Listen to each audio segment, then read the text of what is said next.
بسم اللہ الرحمن الرحیم۔ خوشحال زندگی کے راز۔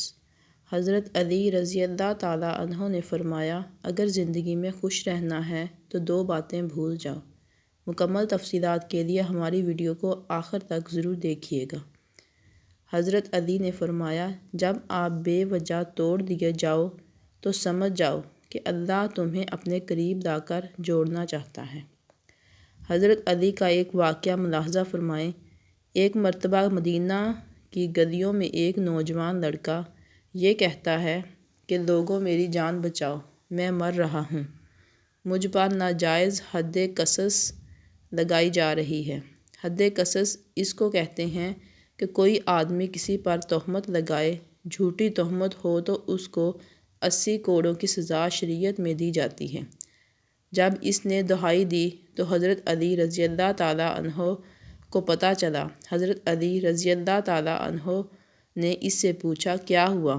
وہ لڑکا کہنے لگا، جو عورت سامنے آ رہی ہے یہ عورت میری ماں ہے، میں اس کو ماں کہتا ہوں اور یہ کہتی ہے کہ تو میرا بیٹا نہیں ہے، اس لیے مجھ پر قصاص کی حد لگائی جا رہی ہے جب میں اس عورت کا بیٹا ہوں۔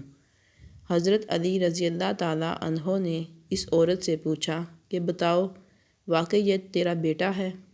اس عورت نے کہا، میں تو اس کو جانتی ہی نہیں ہوں، میں نے اس کو کبھی دیکھا نہیں ہے۔ اب بات سنگین ہو گئی اور لڑکے نے اونچی اونچی آواز کے ساتھ رونا شروع کر دیا اور کہنے لگا، میں قسم کھا کر کہتا ہوں کہ یہ عورت میری ماں ہے، اور عورت کہتی ہے کہ میں نے اس کو دیکھا تک نہیں ہے۔ بات بڑی عجیب ہے، اس عورت کے بھائی اس کے ساتھ ہیں، اور تہمت کیا تھی؟ جب ایک پاک باز عورت پر کوئی یہ الزام لگائے کہ فلاں لڑکا فلاں عورت کا بیٹا ہے تو اس عورت کو ابھی تک نکاح نہ ہوا ہو تو گویا اس نے اس عورت پر تہمت لگا دی کہ کسی آدمی کے ساتھ اس کا تعلق ہوا ہے۔ اب عورت کہتی ہے کہ آج تک میں نے شادی نہیں کی۔ اس کے بھائی کہتے ہیں کہ کوئی مرد آیا نہیں، اور یہ لڑکا کہتا ہے کہ میں اس کا بیٹا ہوں، تو اس نے ہماری کنواری بہن پر تہمت لگائی ہے، اس لیے ہم نے اسے 80 کوڑوں کی سزا کے لیے مقدمہ درج کیا ہے۔ حضرت امیر المومنین حضرت عمر فاروق رضی اللہ تعالیٰ عنہ کی عدالت نے اس کو 80 کوڑوں کی سزا دی ہے۔ اب حضرت علی رضی اللہ تعالیٰ عنہ نے حضرت عمر رضی اللہ تعالیٰ عنہ کے پاس آ کر کہا، اے امیر المومنین، اس حد کی تفتیش میرے سپرد کر دی جائے۔ حضرت عمر رضی اللہ تعالیٰ عنہ نے فرمایا، ٹھیک ہے۔ حضرت علی رضی اللہ تعالیٰ عنہ اس کی تفتیش کرنے لگے۔ مسجد کے بعد لوگ بیٹھ گئے، وہ عورت بھی بیٹھ گئی، وہ لڑکا بھی بیٹھ گیا۔ حضرت علی رضی اللہ تعالیٰ عنہ نے اس لڑکے سے کہا، جو فیصلہ میں کروں گا کیا تجھے منظور ہے؟ اس نے کہا، بالکل منظور ہے۔ تو پھر حضرت علی رضی اللہ تعالیٰ عنہ نے فرمایا، لکھ دے۔ اس نے لکھ دیا۔ حضرت علی رضی اللہ تعالیٰ عنہ نے اس عورت سے کہا کہ جو فیصلہ میں کروں گا وہ تجھے بھی منظور ہے؟ اس نے کہا، منظور ہے۔ حضرت علی رضی اللہ تعالیٰ عنہ نے فرمایا، تم بھی لکھ دے۔ دونوں نے لکھ دیا۔ اب حضرت علی رضی اللہ تعالیٰ عنہ کا فیصلہ دیکھو۔ حضرت علی رضی اللہ تعالیٰ عنہ نے لڑکے سے کہا کہ واقعی یہ تیری ماں ہے؟ اس لڑکے نے کہا، ہاں۔ عورت سے کہا، واقعی یہ تیرا بیٹا نہیں؟ اس عورت نے کہا، نہیں۔ حضرت علی رضی اللہ تعالیٰ عنہ نے کہا کہ واقعی تم غیر ہو؟ عورت نے کہا، بالکل غیر ہیں۔ اب حضرت علی رضی اللہ تعالیٰ عنہ نے اس لڑکے کا بازو پکڑ کر کہا، میں نے اس عورت کا نکاح 500 درہم کے بدلے میں تیرے ساتھ کر دیا، اور کہا کہ جاؤ اس عورت کو لے جاؤ اور دونوں میاں بیوی آپس میں تعلقات قائم کرو۔ جس وقت اس لڑکے نے اس عورت کا ہاتھ پکڑا اور پکڑ کر وہ اس عورت کو لے جانے لگا تو وہ عورت چیخ کر کہنے لگی، اے علی رضی اللہ تعالیٰ عنہ، ماں کا نکاح بیٹے کے ساتھ کیسے ہو سکتا ہے؟ اب اس عورت سے پوچھا گیا کہ تو اب مان گئی ہے کہ تیرا بیٹا ہے؟ تو نے جھوٹ کیوں بولا؟ اس عورت نے کہا، میرا خاوند بڑا امیر تھا، اس کی کافی جائیداد تھی، اس سے صرف یہ ایک لڑکا تھا۔ میرے بھائی میری شادی کسی اور جگہ کرنا چاہتے تھے اور ساری جائیداد کو ہڑپ کرنا چاہتے تھے۔ اگر یہ بیٹا میرا ثابت ہوتا تو جائیداد ساری اس کے پاس چلی جاتی۔ جائیداد کو ہڑپ کرنے کے لیے ہم نے یہ ڈرامہ رچایا ہے۔ اس عورت کا قصور ثابت ہو گیا اور لڑکا بری ہو گیا۔ حضرت علی رضی اللہ تعالیٰ عنہ کا ایک اور واقعہ ملاحظہ فرمائیں۔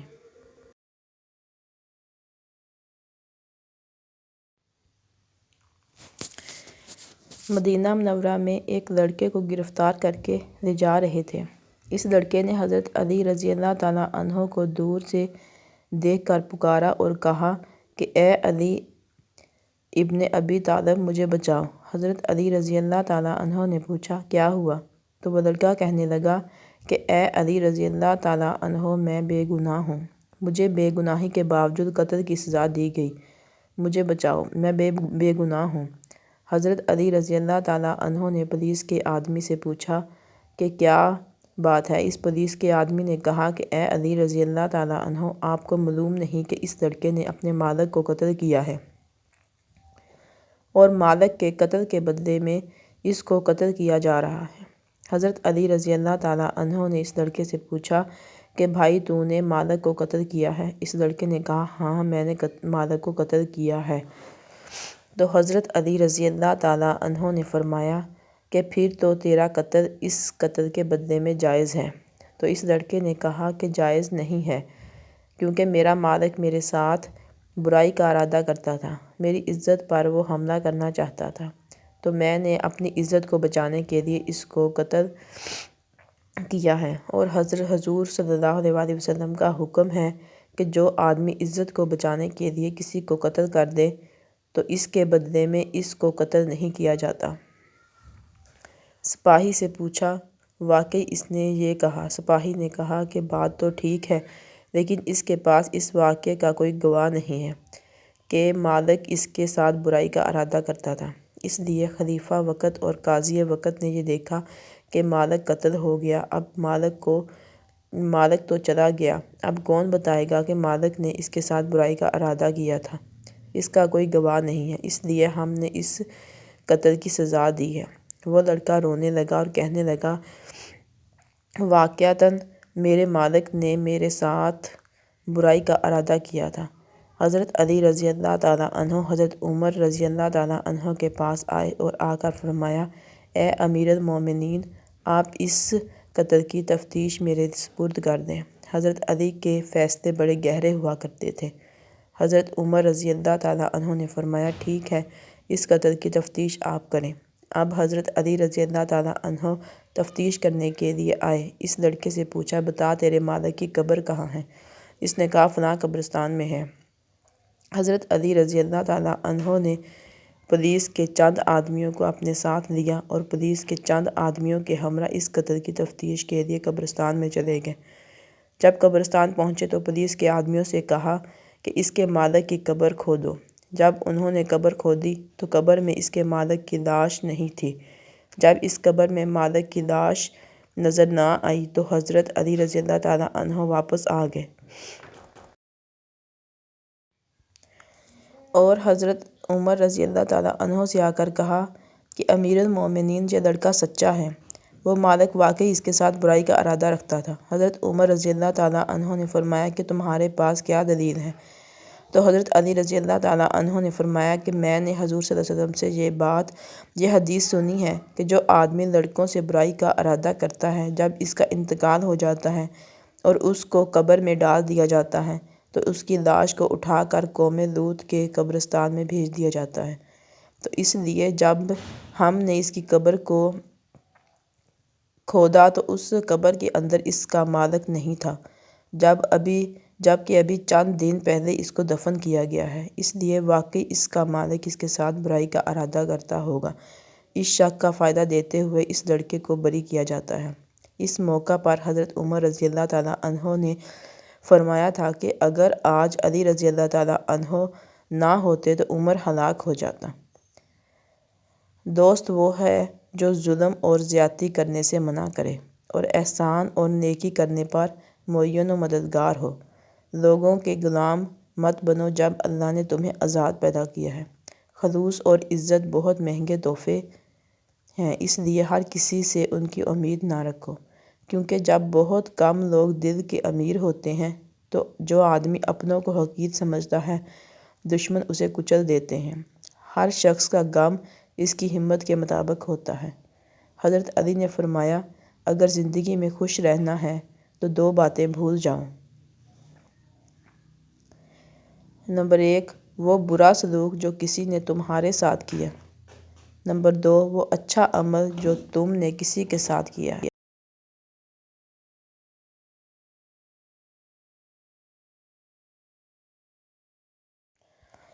تمام تعریفیں اس ذات کے لیے ہے کہ وہ جسے توڑے اسے کوئی جوڑ نہیں سکتا اور جسے جوڑے اسے توڑنے والا مل کر توڑ نہیں سکتے۔ کچھ دولت پر ناز کرتے ہیں، کچھ صورت پر ناز کرتے ہیں۔ جب باتوں میں دامن مصطفیٰ صلی اللہ علیہ وسلم ہو وہ امتی ہونے پر ناز کرتے ہیں۔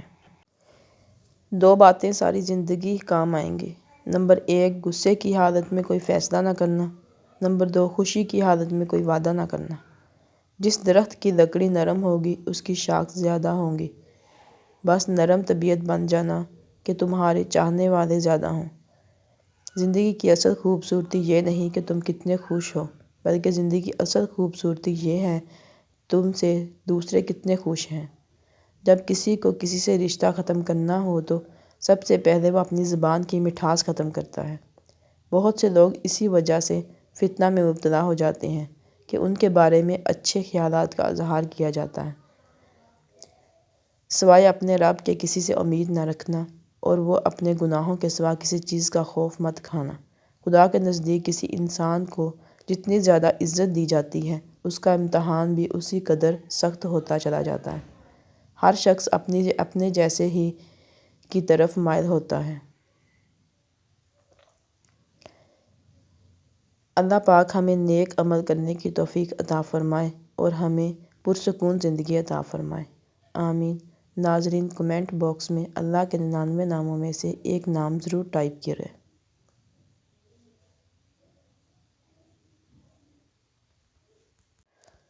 اللہ پاک ہم سب کو نیک کام کرنے اور دین کے راستے پر چلنے کی توفیق دے۔ آمین۔